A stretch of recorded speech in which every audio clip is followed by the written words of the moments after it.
Salam əzizlər, xoş gördük hər birinizi. Xoş havadır, bazar gündür. Evdəyəm bu gün. Həyətdə şükürəm, yarpaqları aparıb tökürəm.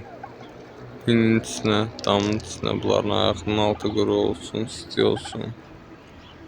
Neçə vaxtı yağış, nəm, işdə baş qarışıqlığı idi. Həm də vaxt yox idi. Həm də bu yarpaq biraz quru olmalıdır ki, heç olmasa nəsə fərq eləsin istiliyi.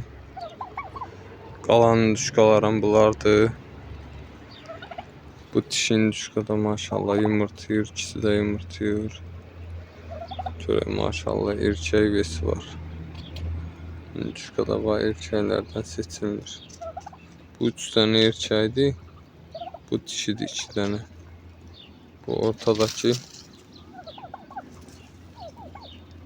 dişidir o da. Bunlardan seçilmir maşallah. Deyəsən təmiz Amerikan bronzdur. Çəkisini çəkməmişəm ama. Tostun erkəyi necə rəngdədir, bu da o rəngdədir. Ama o dişidir 100%. Cıbı cıbı cıbı cıbı cıbı. Cıbı cıbı cıbı cıbı.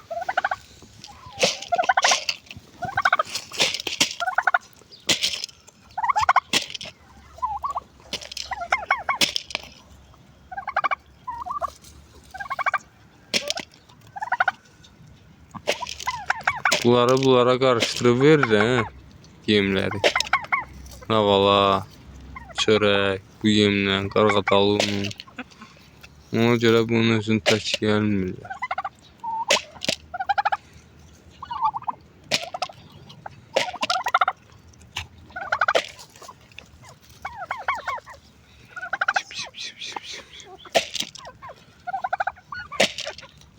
On 11 kiloqramdır bu erkəyi çəkmişəm maşallah. Yeni ildən qabaq çəkmişdim. İndi bilmirəm neçə kilodur. Bunlar da Krasnodar ördəklərdə yumurtlayır. 10-12'si yumurtlayır. Çörək onlar neyniyər, bir cütdür.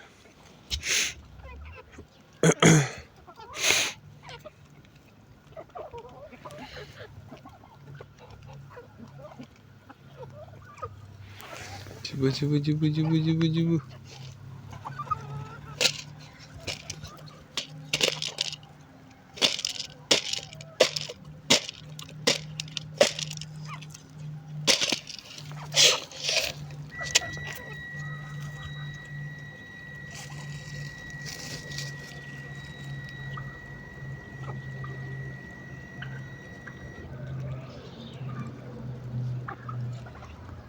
Bu da heyvadır. Ən xarablarından yıxmışam bunlara verməyə.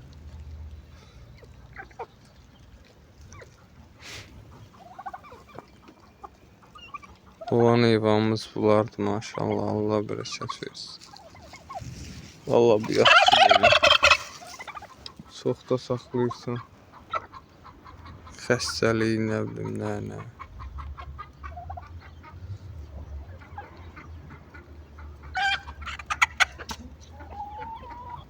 Bunlara baxmaq da rahatdır. Bu da fərələrimizdir. Hardansa gəlir. Setkadan gəlir. Hərdən 1-2 dənə yumurtlayırlar, dayanırlar.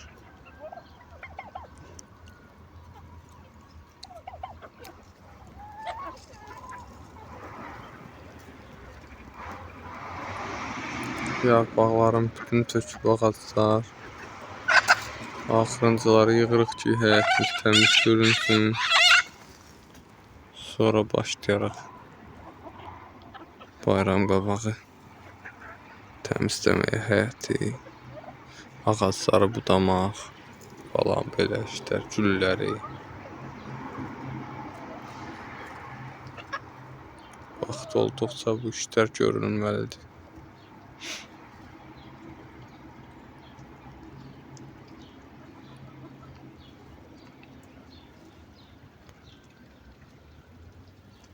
Getdilər su içməyə. Bir şey də yeyən kim gedirlər su içməyə qaz. Qazlarla yaşayıb bir müddət bu induşkaları yəqin onlardan öyrənirlər.